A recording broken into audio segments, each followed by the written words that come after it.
Good evening. I'd like to call the meeting of the Committee of Adjustments open. Uh, We have quorum, obviously. Is there any disclosures? None. The minutes of our last meeting of June 10th. Any mover and seconder? Yes, we have Councillor Carrier and Vio. Those in favor? Carried. Thank you. The minutes of our last meeting of June 10th. Any additions? A mover and a seconder? Dean and Roger? Those in favor? Carried. Thank you. Tonight we have one minor variance application, file number A0725 French River, Maria Tatar. And it's to permit a reduction in lot frontage on Whippoorwill Road in Alban. So this evening, there is a public hearing scheduled for one proposed minor variance.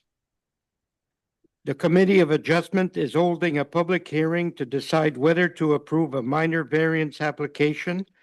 The committee will be presented with the details and background to a minor variance application and will receive comments from the public agencies before a committee decision is made.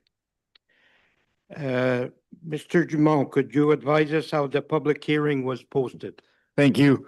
So notice of public hearing was posted in the municipal office and was sent by mail to the assessed owners within 60 meters of the property subject to the minor variance application tonight, and to those people and agencies likely to have an interest in the application.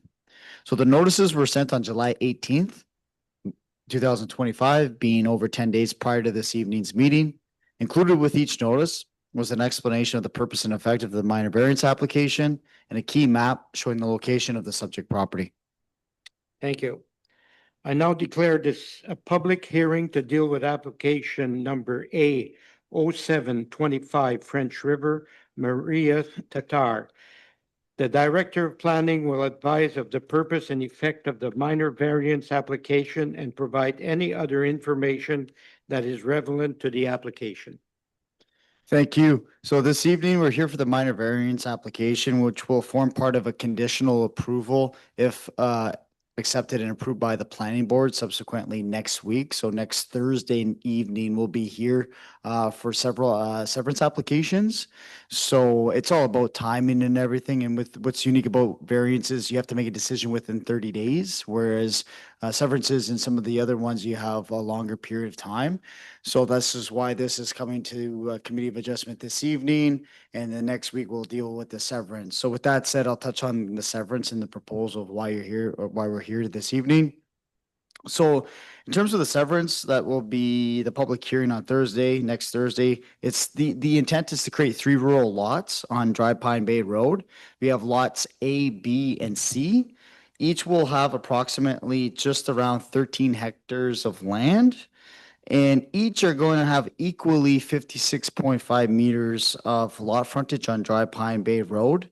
These lots are currently vacant, and the proposed retaining lot will be approximately just shy of 25 hectares, which is 60 acres, with a frontage of 87.9 meters on Whippoorwill Road, and contains a single-family home and several accessory structures. And currently, the subject property is zoned rural, and as we know, the rural zone requires a minimum 100 meters of frontage and 5 hectares of land.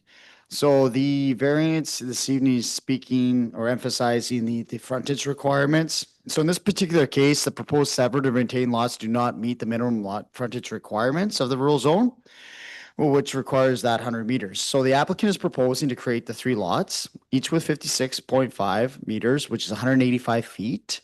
And each of the proposed lots have sufficient depth. So obviously, looking at the site plan, they're very narrow in nature, which reflects the proposed frontages. And as part of the process, it is worth noting that the planning board previously approved creation of 5 rural residential lots alongside Dry Pine to the west, each with lot sizes of approximately 5 acres. So the difference over to the west, those lots are smaller in nature. They're about 5 acres, where this evening these are 13 acres. And the difference then was they changed the zoning of those properties because of the reflection of the smaller lot areas, which then is like around a 60-meter frontage, whereas this evening, we're not here for a zoning bylaw amendment. Rather, we're here for the variance to reflect relief to that frontage. So meaning they'll still maintain that rural zone. That's the key difference here. Generally, we always see residential rural zones, but you do have the tool or mechanism to propose and maintain that rural zone and ask for that relief. So that's the purpose of this variance application tonight. The rural zone will be maintained with a decision to be proposed for that 56.5 meters, where 100 meters will be required for each of the proposed lots, as well as recognizing the retained lot as well as part of that decision. So the proposal meets, aside from that, I can just touch on the official plan and zoning bylaw requirements. Given the support of Public Works Manager, again, there's further details from Public Works have confirmed that there's adequate space to accommodate 1 or more entrances from Dry Pine Bay Road, and they had no concerns as part of this process. So that's a big positive, because when you're looking at sightlines and access and a narrow reduction, we want to make sure everything's good from the municipality's perspective. So we do have comments from Public Works, no issues there. And with that said, also kind of just touching on a little bit of the context of the surrounding development patterns in the area of Dry Pine Bay Road. The variance meets the 4 tests under the Plan Act, where the reduced frontage is considered both appropriate and reasonable for the specific area. In addition, Public Health, Sub-District Health has confirmed proposed lots are suitable for septic systems. So kind of checking off all these other boxes just to ensure that everything else conforms and works alongside the reduction of the frontage. So with that said, it generally conforms to the intent of the policies of the official plan as well as the zoning bylaw. I kind of already touched on the zoning. There's no issues. There's no change in land use, let me put it that way. So it's going to be maintained as rural. And in terms of agency review, the municipality of French River just advised through circulation. Again, that was predominantly for the severance comments, but I'll just touch on that. There are no comments or concerns in relation to the application. However, the consent application will be subject to conditions relating to parkland dedication and to potential road transfers if there's any. Again, that doesn't pertain to why we're here tonight. And also noted that Public Works said that there's sufficient space to accommodate 1 or more entrances. One note is that the portion of Dry Pine Bay Road is on the bottom of a hill. Due to sightline constraints, the municipality may need to tell the owner where the entrance can be installed. So just a note that's going to be shared as part of the severance process. It won't be a condition for this evening's decision. Then that's just minute. And then with that said, Hydro 1 had no concerns or comments at this time. And in terms of the public, we didn't receive any emails or phone calls. It's been pretty quiet with respect to this application, so no comments received from the public. And with that said, everything meets the 4 tests with respect to the minor variance. Thank you, Matthew. You can breathe now. I got more to come. Excuse me, sir, are you here for this application or a following one? Yes, I didn't want to interrupt. Okay. Okay, we'll get this one done here. No. I just want to give you a chance if you were on this one. So I guess the applicant is not here, so they don't have any extra comments to add. Are there any questions or comments from members of the public? And we have one public, and I don't think he has anything. Are there any questions or comments from the committee to the applicant, director of planning, or any other person who made the presentation?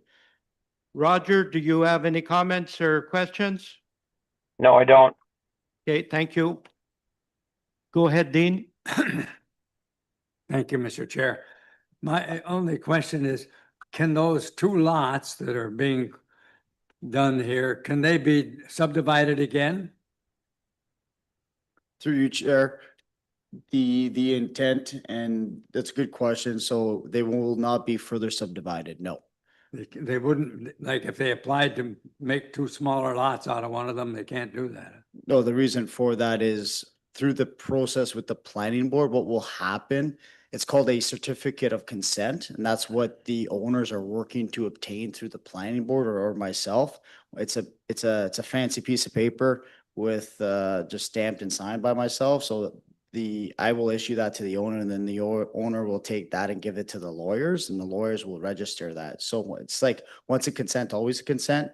That's what that means with the intent of this. I actually note that in my report where it's more for the planning, the severance side of things, that this property now has been fully utilized in terms of subsequent conveyances of land, because this is why you almost have zoning in place for like these kind of ideas. Hey, you're maximizing the lot, and it is what it is going forward. Thank you.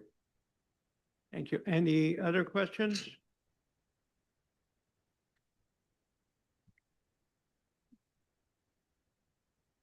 I then declare this public hearing to be concluded. It is now for the committee, a committee member to make a motion and for the committee to consider the application. Do we have a motion that is already Yes.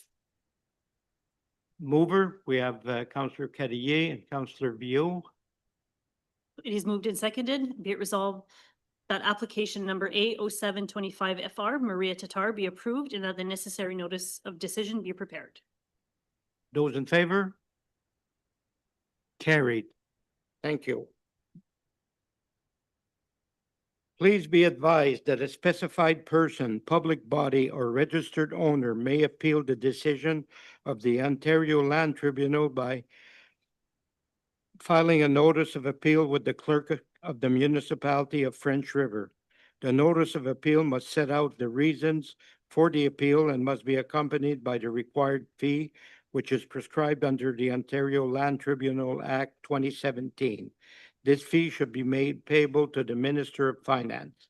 All comments will be treated as public records and given out upon request. And if there is nothing else, I will call for adjournment. Dave and Dean. In favor?